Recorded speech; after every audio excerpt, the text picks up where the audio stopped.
you'd like to go ahead? Yeah, I'd move that we accept the meeting minutes from February 18th as presented. Okay. Was there any other items that we wanted to put on the agenda? I see nothing was brought prior, so we'll continue.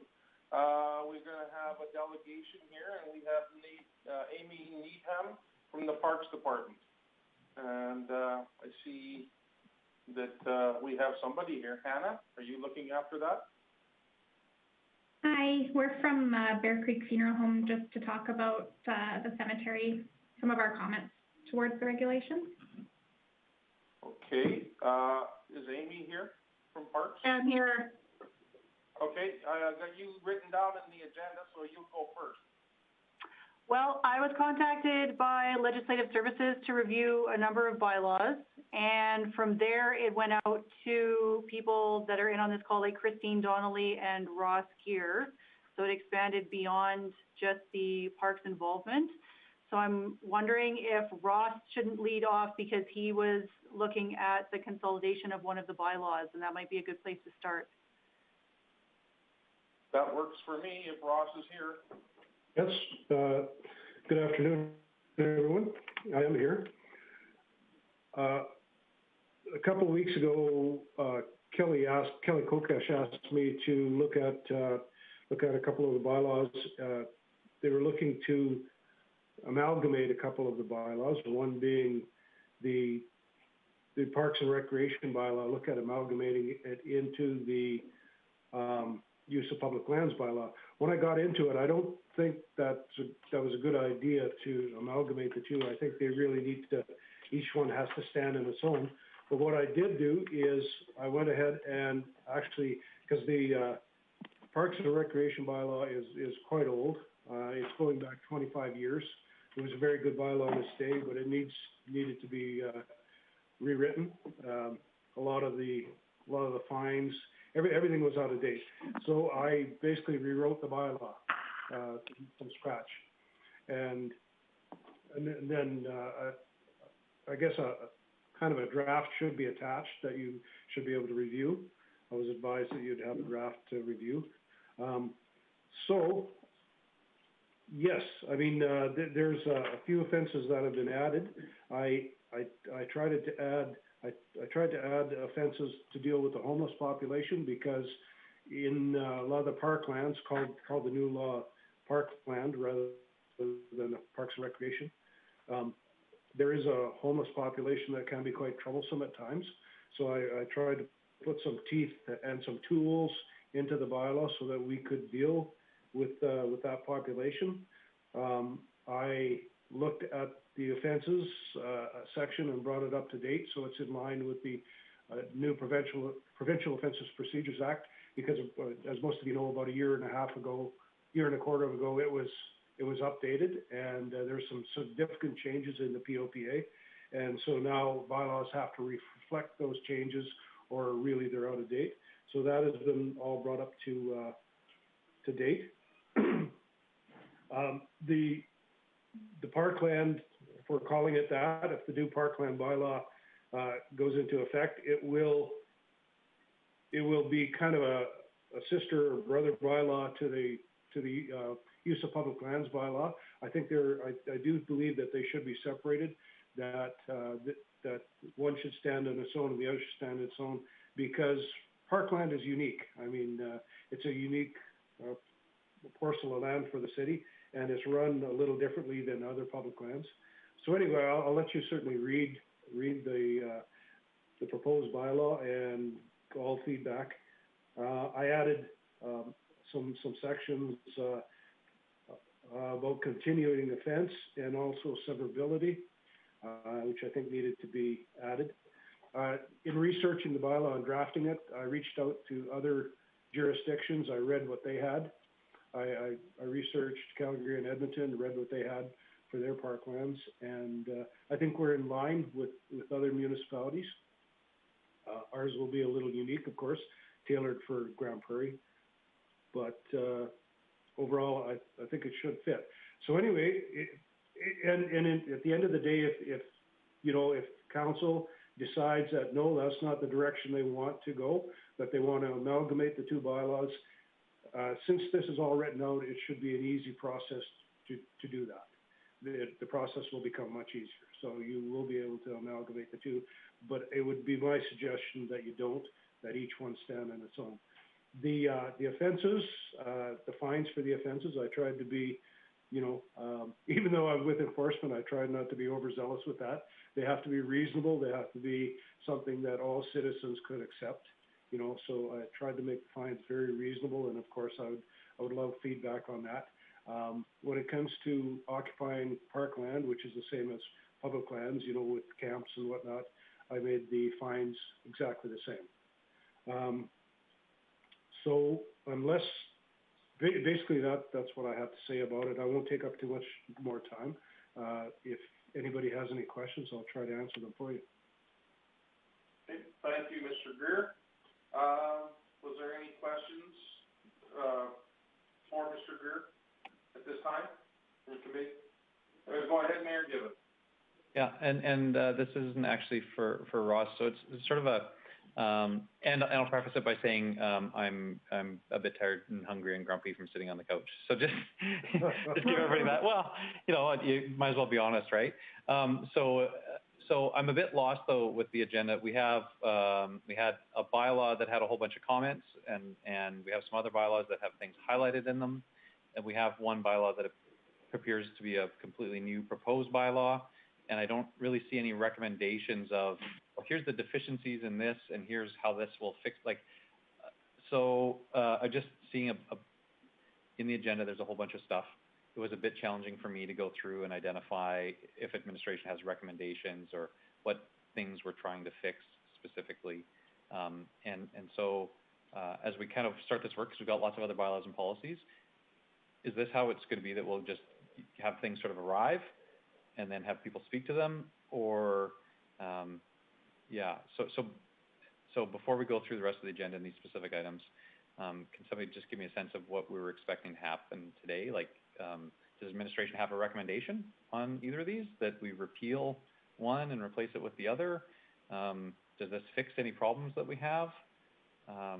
Just give me a sense of, I see all the text, but I don't really know what administration is thinking. Arlene, would you like to jump in here and give us your thoughts, please? Thank you, Mr. Chair. At the last Bylaw and Policy Review Committee meeting, this committee directed administration to start to bring forward some of the bylaws and policies that fit into the parameters of the motions that were made at the very beginning. And we went back, we left that meeting and came back and grouped some of these bylaws and policies that were in the matrix, that were in those Excel spreadsheets, in a manner that would allow us to bring them forward in an efficient manner by lumping them by department. So this is one of these packages, and the package has to do with parks and the outdated bylaws that they are currently working on, with the intention of bringing this type of information forward to this committee to see if administration is in fact on the right track of what it is that this committee wants to see us do with these bylaws. So the question for this committee is administration on track with what they are doing, or is there some other track or some other vision that this committee would like us to use? Anybody want to jump in here at this point in time to give a response? Mr. Galante, go ahead, please. Okay, thank you, Mr. Chair. I think kind of a question for the committee, just to clarify, would you prefer us to just bring directly recommendations? We do all the background work and the tracking changes, as you can see on the report. There's a lot of background information there. So would you prefer for this team to act more as a working group, discussing some of those options, or would you prefer just that we do that and we just bring a recommendation to you? And this is I believe the third meeting of this group, so still a little bit of a team in formation. So I think that would be my first contextual question for the team in terms of your preference. I'll just speak what I thought this committee was going to be. I thought we would have outdated policies that needed to be adjusted, and that could be simple terminology or positions or simple simple things that aren't necessarily in place right now. And we would acknowledge that and make those changes with recommendation from administration, and they would have the background of what changes need to be made. That's how I looked at it right from the very first meeting, and I don't know if we heard from Mr. Gear today, and he said the one item that he had was there's a lot of outdated things in place. So we can address that with maybe the recommendations that he's provided. But remember, council, this committee would have the ultimate decision-making on how we're going to have discussion and maybe make those changes. Did anybody else have any other sense of difference than that? Mr. Bressie? Yeah, I personally, I mean, the way that I'm reading it is it's the administrative recommendation to have committee recommend to council that it passes the bylaws and the policies that appear in here. Personally, I'm happy with the way it's appearing, and this is how I think a good way for the committee to work personally. And just to touch on that, the administration knows what changes need to be made, and council, this committee would be the committee that would push it back to council to make sure that those changes are amended. But I don't know about creating new policies at this particular time. But once again, we would be relying on administration to give us the information so we can make the decisions based on the information that's out there and the current information.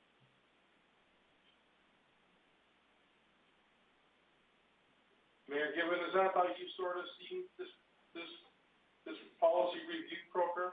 I know we've had them in the past, and is it any different? Is that my vision any different than what was in the past? Yeah, well, yeah, it's, I guess it really, in the past, they were sort of just updating. I think that this council fundamentally wanted to ask more policy level discussions. And so I appreciate what administration's done to look at sort of things that are out of date and need to be updated. And so and so that's absolutely the support and advice they can give us. There may be areas where we want to look at the specific policy implications of something, of having any bylaw. I mean, we could, at some really high level, we should say, do we need to have a parks bylaw, parkland bylaw at all? And, I would say yes, we should. But that's kind of the council level discussion. I don't really see, I think Mr. Gear, suggested that we should have something to control that. I guess I just was expecting at any other committee, we would have an administrative report that would introduce a document or a bylaw, and it would highlight sort of the implications of that document or bylaw or policy to us, and then we would discuss and debate that. And then we would also see the actual text of the thing, so those of us who are inclined to do such a thing would get in there and wordsmith it and fix little errors or whatever. But yeah, so I guess I'm just at a bit of a loss of like, what are the policy implications of the things that are in front of us? Is administration saying that these are all good to have? Yeah, and again, it could just be because I'm a bit, groggy or foggy-headed from the long day too, right? That I'm being a bit sick. So. I'm with you. We've been sitting down for the last 4 hours, so almost 5. So, yeah, I do recall council. There was times where we wanted to maybe introduce the discussion of creating a bylaw on certain items, and this is where this committee would be involved in that as well, so. Any other discussion? Mr. Chair, this is Ross Gear again. Mr. Mayor, just for clarity, just for a little bit of clarity, when I first learned that this draft, and it's only a draft, of course, was going to come to this committee, I was about to set out to actually draft an administrative report, a proper administrative report, just like Mr. Mayor has suggested. And I learned that at this point, it was more to, I guess the meeting was more to get an idea whether we're on track or not. So forgive me for not having that administrative report ready, and I can certainly, that's next on the list, and I can certainly prepare it because I drafted this, and because you're quite right, you should know why each thing was proposed. So just for clarity, thank you. Thank you for clearing that up. So we are in the delegation portion here, and I don't want to put anybody online any longer than they have to be. We had a second delegation that wanted to speak, and if committee wouldn't mind, I'd let them speak at this time. So I think it was Hannah from Bear Creek. There you go, you're on TV now. Oh dear. Okay, so we were going through the new bylaws for the cemetery, and we just had a few questions, starting at 8.12 in the bylaws. It says that interments or funeral services in the cemeteries before 9 a.m. or after 4:30 p.m. require written permission, and that's crossed out. So we were just wondering, are there still regulations on what time can we be there before 9 a.m. without permission or after 4:30? Mr. Chair, yeah, Mr. Chair, so just so the delegation's aware, and this is a little bit sort of, the document that you're looking at is a marked up document from administration that is here for consideration and discussion. It hasn't been passed or changed, so that the laws that govern cemeteries is the one that you would find on the city's website. This one is maybe administrative recommendation. So if there are things that stood out to you, like that particular point, so the law today is the one that you've been working under for the last while. Nothing's changed. If there are things that you saw in here that you had questions about like, oh, that particular one, 8.12 would have a big problem for us because we do have clients who, then that'd be a good time to raise it for us. I think that's sort of the intent. So nothing has changed right now. This is administration's recommendation, and if you want to highlight something that would cause a complication or make it difficult for you that you think we should know before we change anything, that's sort of what you could do today. Okay. Well, in that case, a couple of things, I guess, that would make a bit of a challenge to us. You're saying I can let you know that right now? Absolutely. Go ahead. Okay. So on 10.2, a double depth interment is not permitted next to an existing standard interment. So our question is, when you reserve a plot, say a family reserves a double depth plot, and the plot adjacent to it gets used as a standard interment first, can that family still have their double depth interment when they need it? Or will they have to sell their plot? So basically, sorry, I'm Daryl Reimer with Cemetery.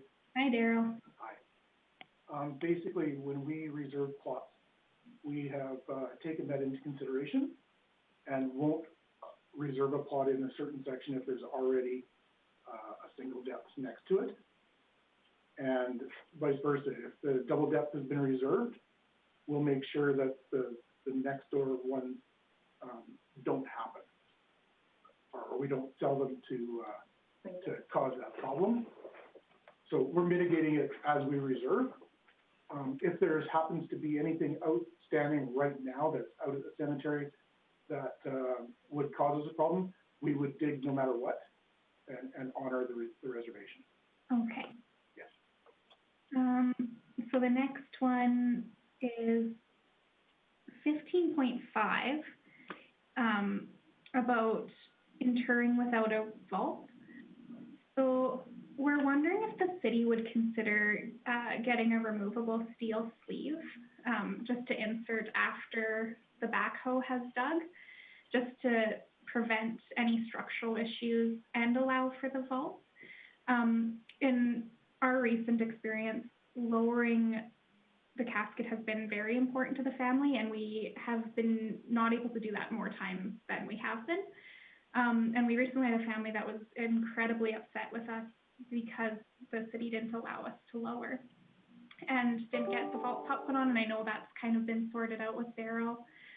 But we're just wondering if there's something we can do to alleviate this in the future. Daryl again. Yeah, we're on it. We've got something coming today, actually. Oh. And the only catch is I'm not 100% sure that it's going to work. Our vaults seem to be growing in size. So I've actually talked to the manufacturer to make sure he is consistent and as narrow as possible. So we have something. We have not tested it yet because our limitations in our cemetery as far as grave size goes is very tight. So we're hoping this works, but I don't know. That's all I got. So we are working on it, yes. Working on it, good. Okay, I'm just gonna stop you just for a second. Mayor Gibbons got something he'd like to say. Yeah, again, just a question of clarification. So the document that we're seeing, where there's things that are highlighted in yellow, are those additions that don't currently exist? Is that right, Daryl? Everything highlighted in yellow, I think were either additions or a change. Okay, so changes are highlighted in yellow, and they may, so for example, this 15.5 is completely new, is that right?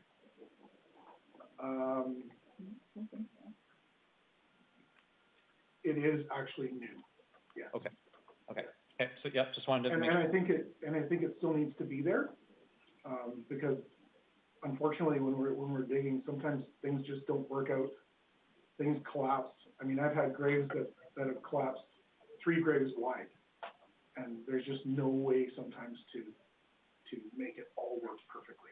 The vaults that Bear Creek is talking about were initialized by the city of Grande Prairie, and they were there to help the settling of graves, to slow it down and actually make it so that we could pack it once or twice, and then it would be done settling.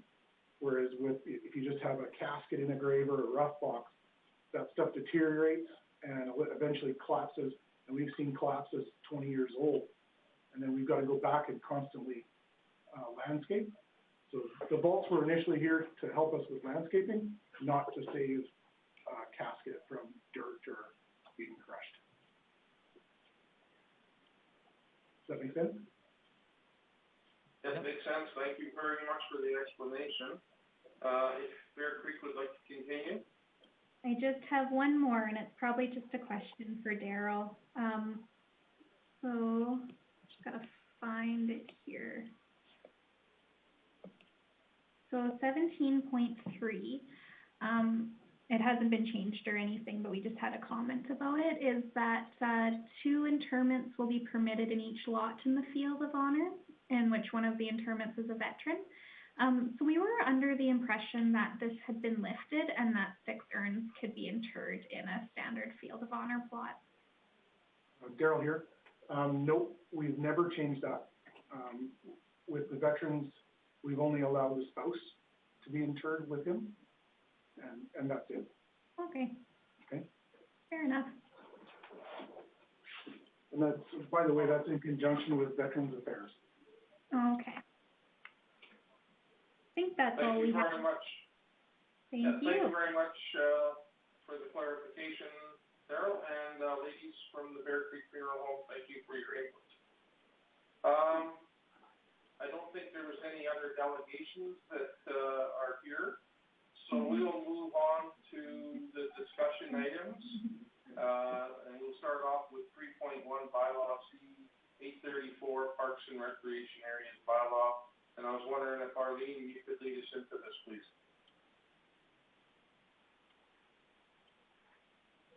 Wade, would you like to talk? Wade, Thank you, Mr. Chair. Go ahead. Thank you, Mr. Chair. With regard to the items up for discussion, it is, I just have to get back to the top of the agenda. My apologies.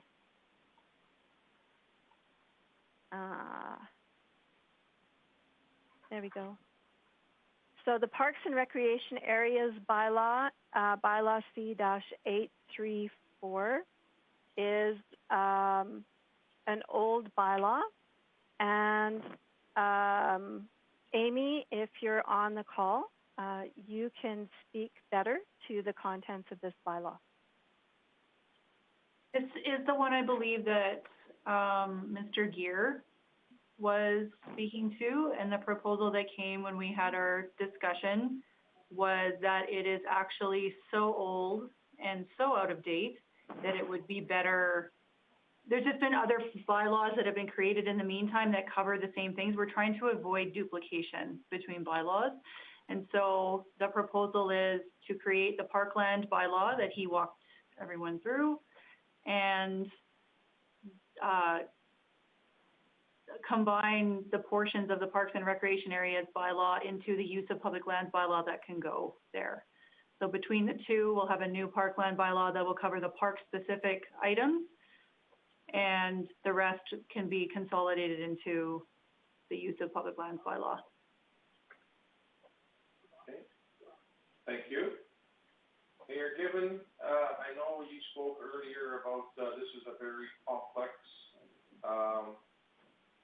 bylaw and a change, and I was wondering if we wanted to leave this one till after we got the report from Mr. Gear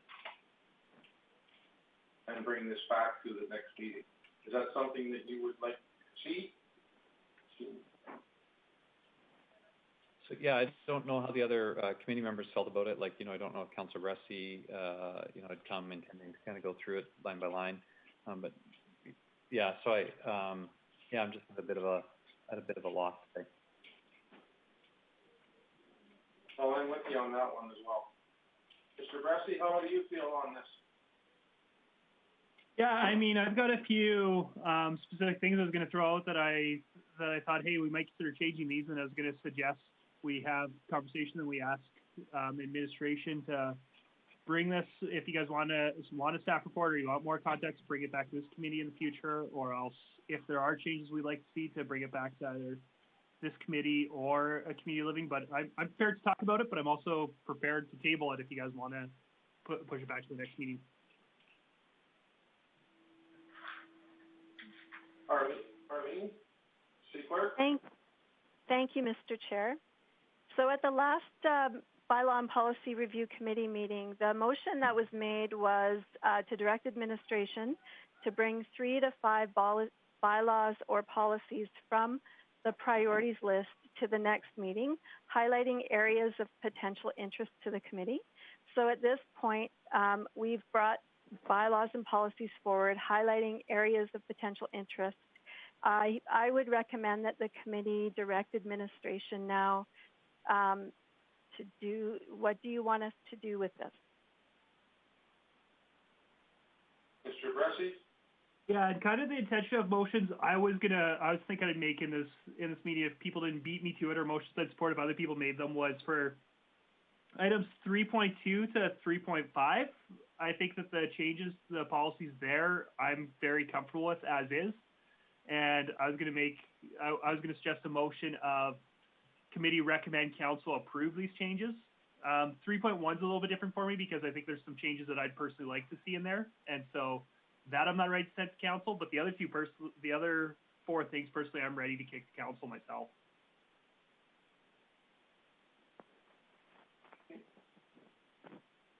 So, go ahead, City Clerk. Clerk. Thank you, Mr. Chair. So there's still work to be done before these could be presented to council.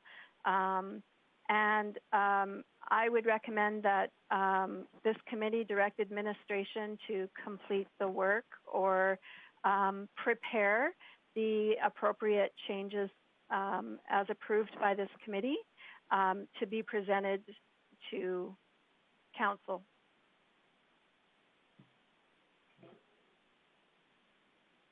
Looking forward to some discussion here, Team Mayhurst. Well, here, let me try. Yeah, so would you like me to take it piece by piece and start at the Parks bylaw, or would you? Start at Parks. So, well, let me, if it's all right with you, Mr. Chair, I'll try a few things in the Parks bylaw and see if there's other interested in nibbling at them, or else if you guys don't. A comment that I had was something that I noticed missing in this bylaw, and kind of wondering administration's perspective on it, is I don't see any regulations about dogs, and I also don't see any talk about cannabis and alcohol use, which are, I'm sure those are all covered in other bylaws, but is there use or merit to having those explicitly in this bylaw?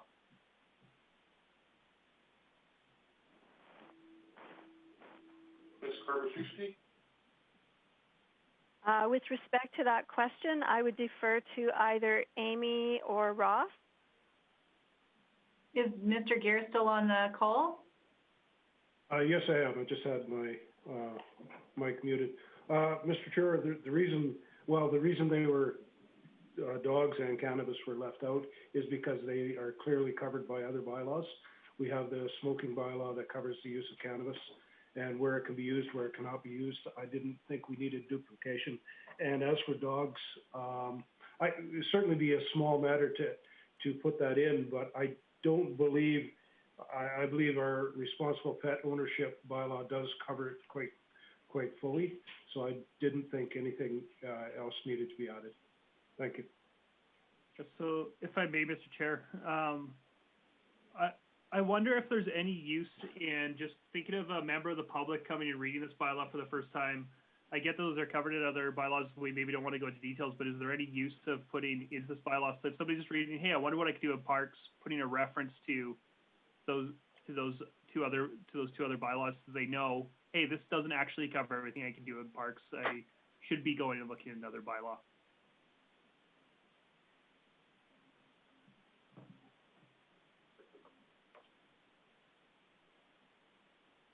Mr. Gear, would you be able to answer that question? Well, yes, Mr. Chair, certainly could do that. It would be a small matter to insert something in. It also would be a small matter to take a bit of a duplication from the other bylaws and put it in. Whatever council would direct administration to do, I'd be certainly open to that, and it would be a small matter to make either change. Okay.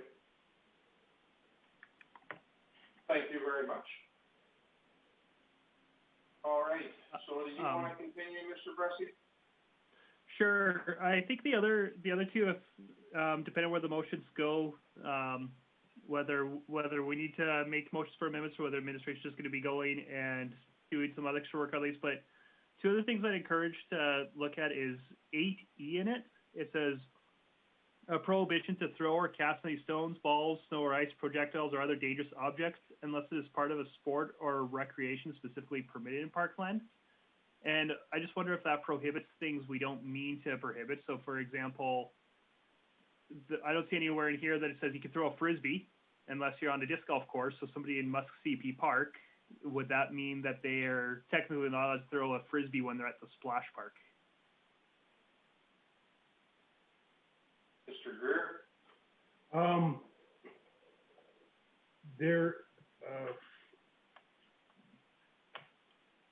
Yes, there are activities allowed in the bylaw.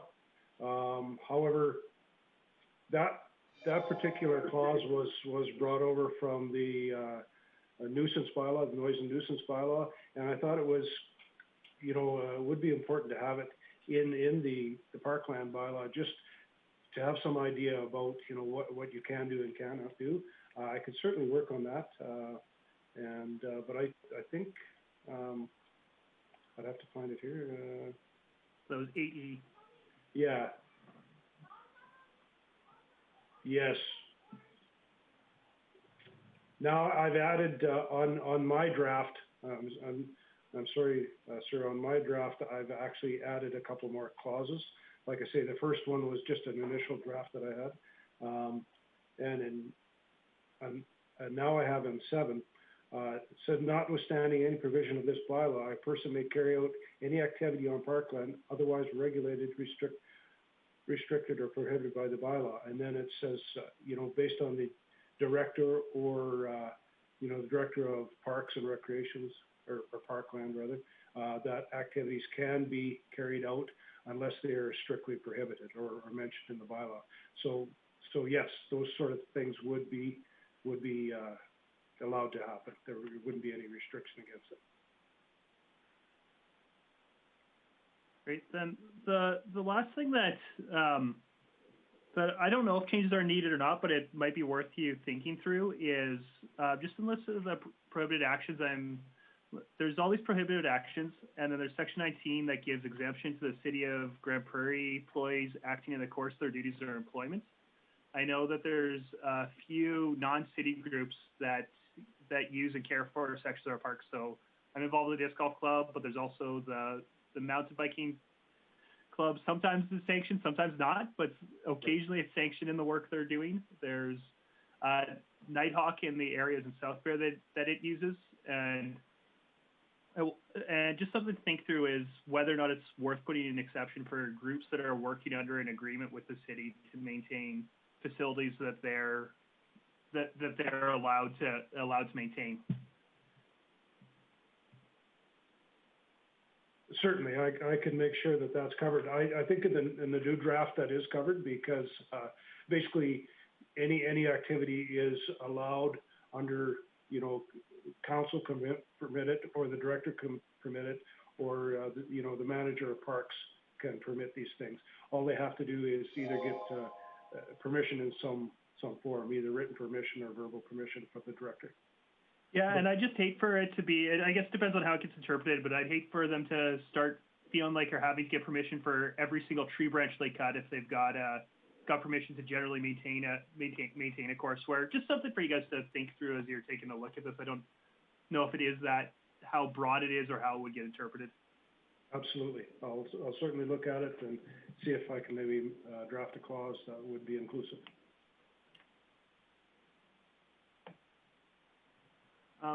Those were all the concerns or thoughts I had about everything, about all the policies that were brought forward to us. So I don't know if anybody else had any thoughts as they were looking at these.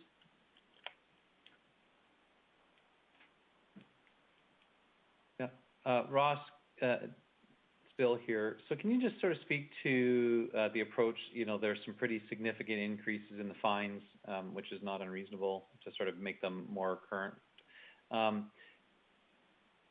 So one thing that may happen, you know, when this sort of, you know, if this goes to council for approval, people will undoubtedly look at, you know, the risk, you know, they'll come up with some silly scenarios and they'll say, well, I can get a ticket just for, you know, accidentally, you know, whatever. So can you just talk about what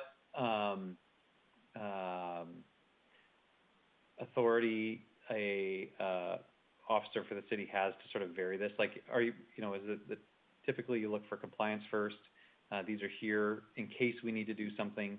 But so what would the process of serving somebody with a notice under this look like? Like if somebody, you know, kid threw stones in their park, you know, is a bylaw officer going to go and slap the kid with a $100 ticket, $150 ticket or whatever? Yes, very good point. No, we would address from a bylaw perspective, from an enforcement perspective, we would address it like any other bylaw. And of course, you know, we run on the principles, the 3-step principle. The first thing is, you know, to seek compliance, and then to educate, and the very last option is, you know, enforcement. And we try to instill that into our officers, that, you know, enforcement is the last option. We're just including everything in case we don't get in compliance. And history has shown that compliance is, for the most part, pretty good. I think most people are pretty reasonable people, and you can have a conversation with them and tell them why something shouldn't be done, and and have a good conversation. And that's the way we try to address all the bylaws. And this one would be the same. Just because the fine is out there, that doesn't mean if we see a kid throw a snowball, we're going to run up and give them a ticket.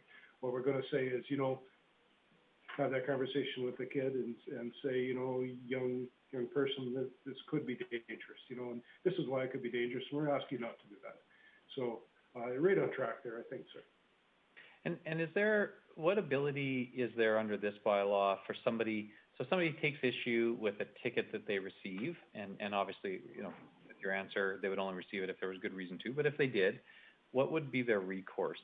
If we've seen in the past, with bylaw, ticketing cars, that are parked up and down the entrance to Muscogee Park during parades or festivals or whatever, and with good reason.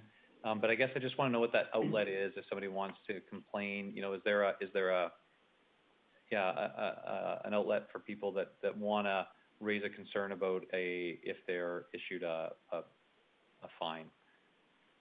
Absolutely, there is an outlet. Enforcement Services has a fine appeal option where any citizen, if they get a tag or a ticket, can go and launch a fine appeal. And basically, they set out the reasons, and then it will be reviewed by a supervisor. So an officer has gone and said, no, okay, no, you deserve a ticket, and the person can appeal it. Then the supervisor looks at what the appeal is, and usually we will talk to the officer and we'll phone the citizen and say, what's your side, and then we'll decide, if, first of all, is it according to law? Second of all, is it with the guiding principles of the city? Should the three-step process have been used? And third, does the tag or the ticket have merit? And we'll explain that to the citizen, and and then beyond that, of course, if they disagree with the supervisor, they also have the opportunity to take it to court and have it heard before a justice of the peace. So I can say that, I can't give you an exact number, but I would say with the fine appeals, approximately 40% are granted. We'll say yes, and sometimes even when the ticket is very legitimate, we say, you know what, you're a good citizen. We're going to use this as an educational opportunity. This is why you got the tag or the ticket. Please don't do this again. We'll forgive it this time, and thank you for bringing it to our attention. So there is a process, sir. Yeah, and I appreciate that. I have good trust in the entire team's judgment. And so is that described? It doesn't appear that that's described, or that outlet is described in the bylaw here. Is it typical to have it? Is it described in any other bylaws, like an appeal process, or that sort of outlet? Like if I was just reading this bylaw off the shelf, I wouldn't know that I could do that. And is that by design, or is it an oversight or omission? Very few of the other bylaws have mentioned the appeal process. It's something that's just published on the city website, so that's where people would have to go. And I think people in Grande Prairie are very aware of it. The only thing that comes to mind is in the animal responsibility bylaw. It talks about if the manager, which would be Kelly Kokesh, decides to deny a person an animal license for some reason, of course there has to be quite a long history, then they have the opportunity to appeal it to council, or to committee, sorry. But that's very specific to that bylaw, and it's not really the same thing. So short answer, sorry, I should be less talkative here. The short answer is no, it's usually not listed in the bylaws. Okay, well, so that would be one thing, for the other committee members at a principal level. Like, that's something that, you don't always want to go advertising all the different little things that are out there. But is that, like, if somebody picked this up off the shelf, I guess one principle that I'm using is that if somebody picks it up off the shelf, they should be able to see and understand the bylaw and the way that it works and interacts with other things. A reader of this bylaw, so it got a ticket. Does the ticket say that you can appeal that somewhere? Does it give a reference to where to find out more information? If I got a ticket under this bylaw, I may go and look up the bylaw on the city's website, but it doesn't say that I have any recourse to allow me to go and appeal it. And so it's a small thing, and you know, if nobody else sees it as concern fair, but again, that might be, and if we decided that was something we should have a reference to that where we allow for it, if we allow for it, maybe we should have a reference to that kind of thing in a bylaw, so a reader of a bylaw would be able to understand it. Sorry. Mayor Given, I'm just gonna chime in here. I know that if you get a speeding ticket, there's at the back of the ticket, there's a reference that if you feel that you need to appeal, or go to court and, fight it, there is, obviously, information there on how to do that, either online to pay it or way to, court appearance date. So I would strongly agree with you that, somewhere in the bylaw, there should be some reference on that, stuff that you just discussed, whether, you're got an appeal process or how you're gonna pay the fine. So. Okay, so, thank you, Mr. Gear, for all your information. Mr. Bressie, you've been talking and suggesting some items. Did you want to make a motion? Sure. But I'm very open to friendly amendments if you guys have different thoughts. But the motion I'd make is to direct administration to bring final versions of the bylaws and policies presented today to council for approval. And speak that it sounds like there's a little bit more work needed on some, and I know I pointed out a few things that I'd love them to think about as they do, but I think the general direction of them and where they're heading, I'm very comfortable with. I don't think it needs to come through. I'm not picturing there being any substantial changes that they have to make. I'm not hearing that. So I think that, I think that I could confidently vote in what administration brings to council out of this. Fair enough. So there is a motion on the internet, through the Zoom system. Any questions, concerns, or comments? Mayor Given? Yeah, thanks, Councillor Toole. So, I guess I would want to make sure we're equipping our council colleagues with enough information. So if the direction as worded is to ask administration basically do up the final versions and bring the final versions to council, we might be causing a situation where a council member would say, so what's changed? And that might make it, so administration would probably be wise to bring something forward that allows council members to understand what differences are being proposed. And I don't know if that's a red line version or like, it just, if, you know, like I'm also okay with starting to move these forward, but if somebody asked me, and by somebody I mean one of our council colleagues, said, well, what's different? It would be challenging to identify that for them. So, yeah, let's see, Mr. Galante. Mr. Galante? Okay, thank you. I'm going to propose something. What if during council meeting, when each bylaw is presented for discussion and vote, what if somebody from administration, the applicable person, presents a very, very brief report highlighting the changes? You know, what are the big differences? Without going into a level of fine detail, but just the highlights about what changed compared with the old version and the new proposal. So that will give some information to council that hopefully at that level is sufficient to better educate the rest of council that they're not here right now. So what do you think about that proposal? I'll just say that I'm on board with that. I think that would be something that would ease the pain of other council members making a decision on something that they're not 100% behind. And I think if there was recommendation with the changes, I'm sure that would make the water flow a little easier. You bet. Go ahead, Mr. Given. Yeah, I think that's fine. But at the same end, I think there should be some written information. Council members get a lot of packages for council can be big.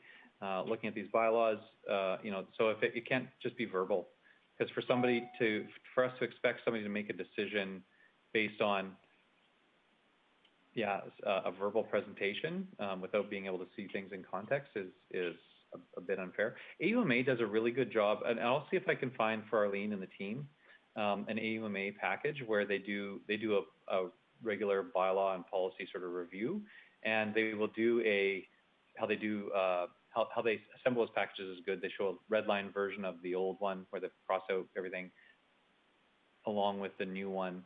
And then they actually have a report that says, here's what we did and here's why. That could be helpful because it's a lot of info, and a lot of these things are highly technical, and people, you know, if somebody stands up and says, well, yeah, we made some changes to make it more modern. Okay, well, I guess. And I don't think we should put council members in a position to vote without enough information. Without having appropriate information presented for them.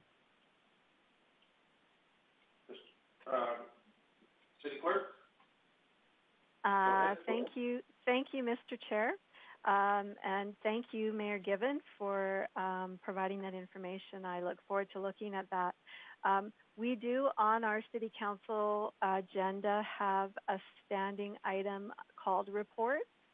And so it would be my perspective or it would be my intention that that is what that item is for, so that you would be presented a formal report to council with the supporting documentation such as you were explaining, showing a draft bylaw and explanation or understanding descriptive details of what changed, and that way the council has the opportunity to receive the report, read it, understand what's being presented as far as the bylaw draft, what was changed, so that the council could make an informed decision on whether or not to give that bylaw 3 readings or to rescind an old bylaw. That's very similar to what you see at a standing committee with regard to the report and supporting attachments. Okay. Everybody comfortable with that response? Mr. Bressie? I guess I just don't see, I mean, it's maybe not a red line version, it's a yellow highlighted version, but we've got a yellow highlighted version of the changes in our packet today, and I guess if council's asking me, I'd do anything else that was coming out of a committee, I'd say, well, hey, if you want more information, then please go read the committee agenda package, just like something coming out of a standing committee. And fair enough if you think that there should be a report or some details to that, but I'd say that the red line version I'd suggest is here for them. Okay. Any other discussion? We have a motion. All in favor? That passes unanimously. And we can move on to the next item. There's a lot of them here.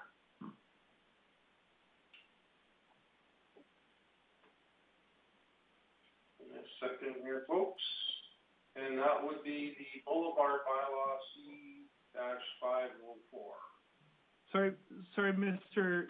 Chair, perhaps we need to revote, but my motion was, I've read all the other ones, and personally, I don't have any concerns or questions about the other ones. My motion was to forward all of the bylaws and policies from today to council, and my apologies if I didn't explain that clearly, but so maybe we split them up and do a revote, or I don't know, but my motion was to send everything to council.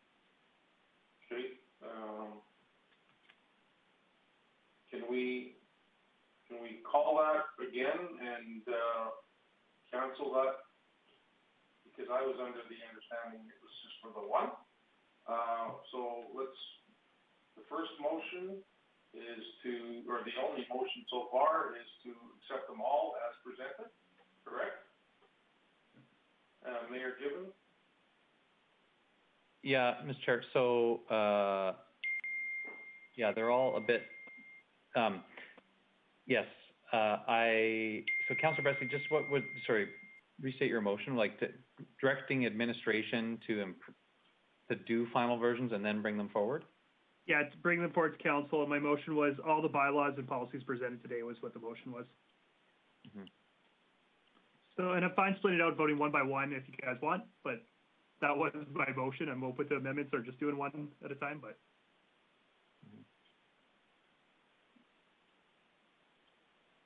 Well, like I said, I thought it was just the one, let's just, Ms. Carver-Tucci, you want to comment? So I really believe the intent of this committee is to just direct administration to do some work. And that is what I feel Councillor Bressy's motion, the intent of that motion is. It doesn't necessarily mean we'll bring it to council at the very next council meeting.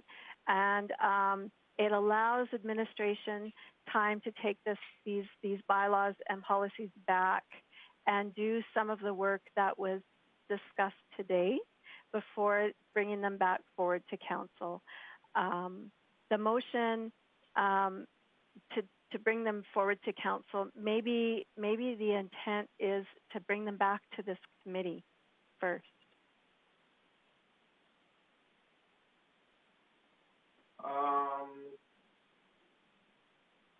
Comments from my council colleagues? Yeah, I mean, I'm personally comfortable with them coming straight to council, but at the same time, if one of you guys feels they should come back to committee, then that's something I'd respect and vote in favor of if one of you guys feel that they should. But personally, if it was just up to me, I'm comfortable with them. I'm comfortable with where administration's taking them. I'm comfortable with them coming back to council. Yeah, and I'm fine with that too. You know, I appreciate that administration, you know, Arlene has noted, you know, there'd be a report that would come with them identifying sort of what they are, what they do, and what's changed. I'm fine with that. I don't think they necessarily need to come back to the committee.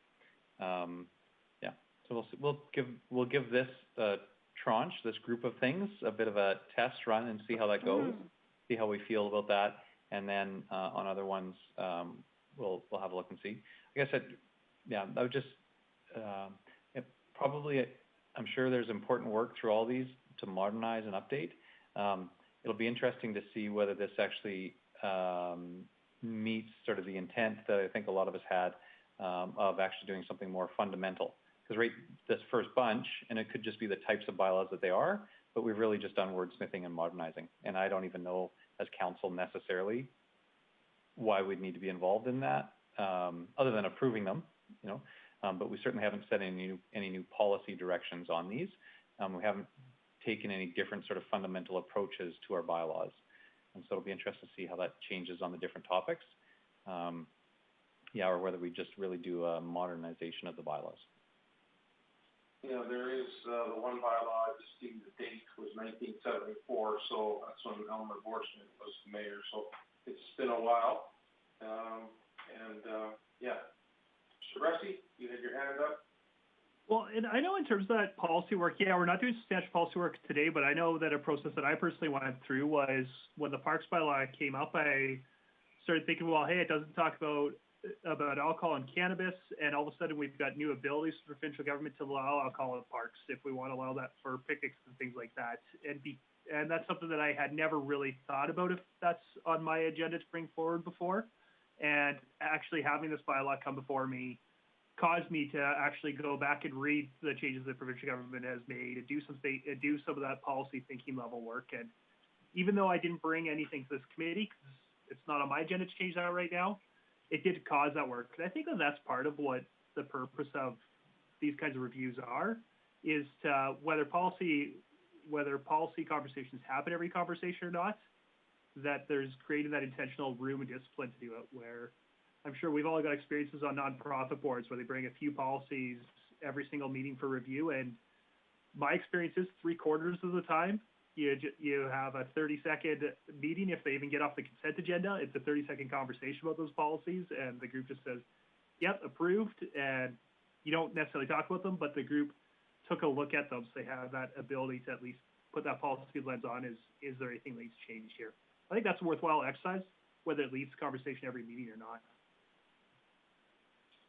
I know that, this can be a frustrating situation here at times, but, I know I'm bringing a couple of policies and, maybe changes to the bylaw for the Combative Sports Commission, which is something that's ever changing. And, so we do have a role here to play, and, we just gotta define how we're gonna go about playing by the rules, so. I'm gonna accept that, vote earlier that we took, if everybody's okay with that. I was misunderstood, but I'm in agreement with it. And, if we're good with that, we can carry on, and, the next item is the policy committee outstanding items list. And, I see there is, you want to discuss that? Ms. Karbaczewski. Thank you, Mr. Chair. So at this point, I would respectfully request that the committee provide further direction to administration on what you would like us to bring forward for discussion at the next Bylaw and Policy Review Committee. Is there a set of bylaws or policies that this committee feels that they would like us to do a presentation on? Okay, I'll ask my colleagues, Mr. Bressie. Yeah, and just so you guys know where the conversation with the last committee meeting was, we've got this list in here of all the policies that hit those filters we put on at the beginning of at our very first Bylaw and Policy Review Committee.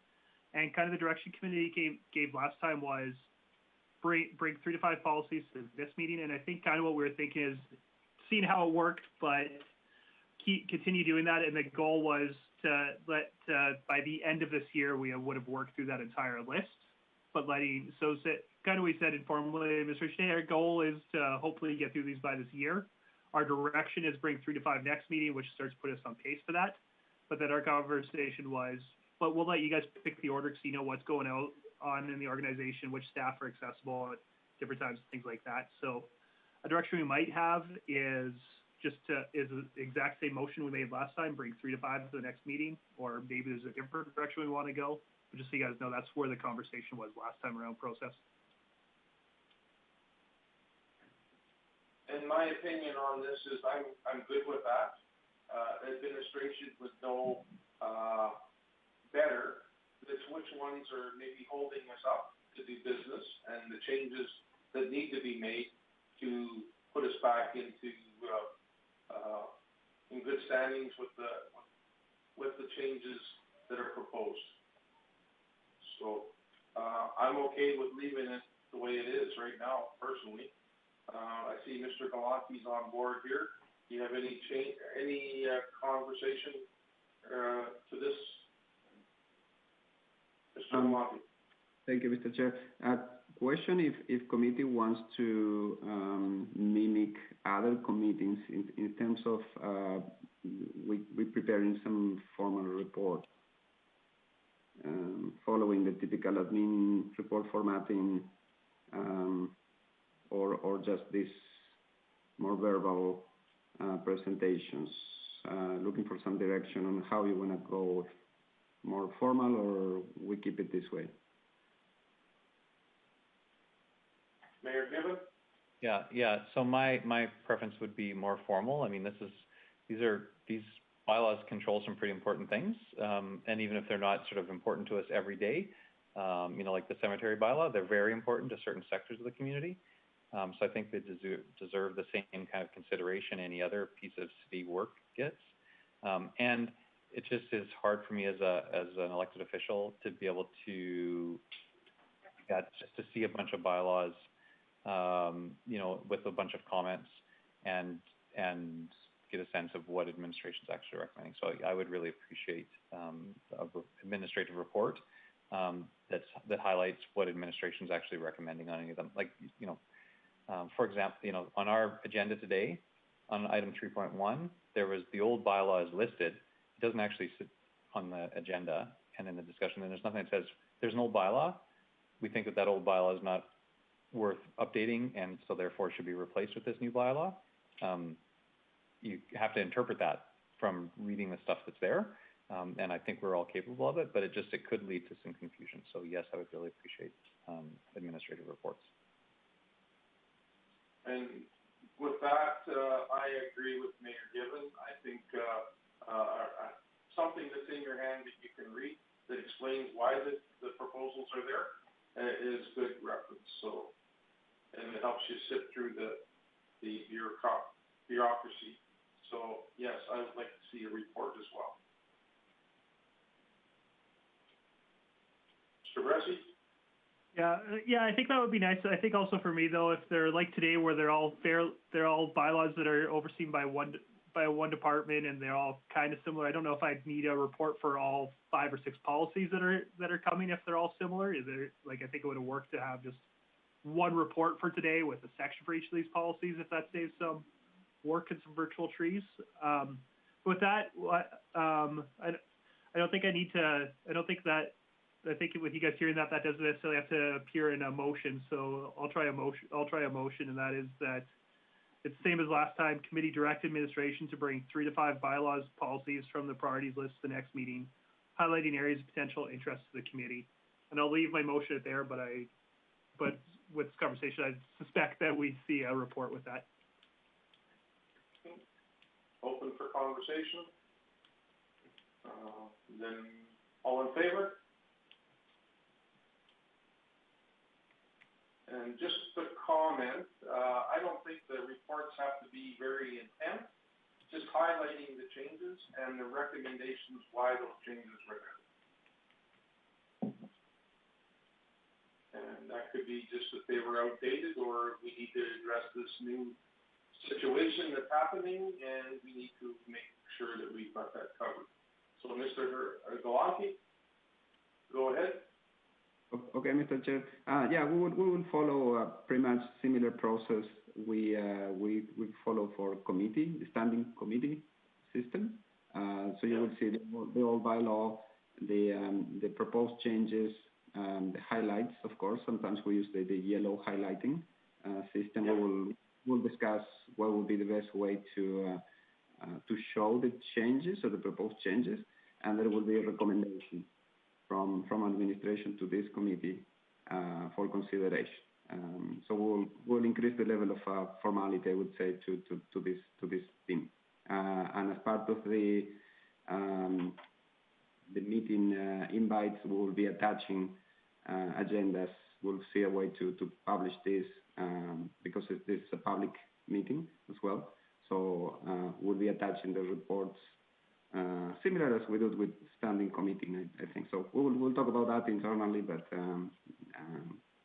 just looking for a nod from council that is the direction you want to go. Okay, perfect. Thank you. Okay. And without that, we addressed the outstanding items list, correct? Do we need a motion to accept it? Ms. Karpaszewski? Absolutely. Okay. I'll make that motion. I knew you were wanting to make another motion today, so that's good. Okay, all in favor? And with that, I see you've got a next meeting date. Do you know what that date is today? Thank you, Mr. Chair. Because these committee meetings are not a part of our standard standing committee schedule, we do have to set another meeting. I am going to suggest June 9th. And the purpose of that date is to give administration enough time to select the next 3 to 5 items from the Excel spreadsheets and have administration have time to prepare a report and corresponding information for this committee. All right. Mr. Bresci. Am I misreading my calendar wrong? Is there ICF mediation that day? Well, you're right on it.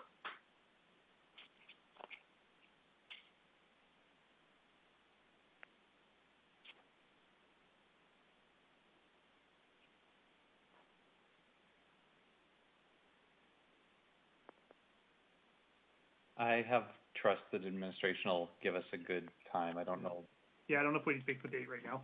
Pick the date that works for administration in terms of being able to get the work done, and that council isn't already booked for something, and away we go. Yeah, we have a ICF in the afternoon and a standing committee in the morning, so the 9 won't work. But we'll find another day. We can do that. We can just determine, we'll to be determined. Okay, that's a good thing. I just want to thank as chair for everybody holding up. It's been a very long day. And I got to tell you, I didn't get much sleep last night, so I'm running on about 2.5 hours sleep. So in 5 minutes, if you try and phone me, there's no answering, okay? And once again, thank you very much. I think we accomplished a great day today. So take care, enjoy, stay safe. I think I might get us t-shirts saying we survived April 28th. Yeah, and we got to make sure the Wade Quad didn't make the survival. So only get enough for, don't get him a shirt. You had to be right here to the end to get one. Yeah. Okay, thanks very much. Take care.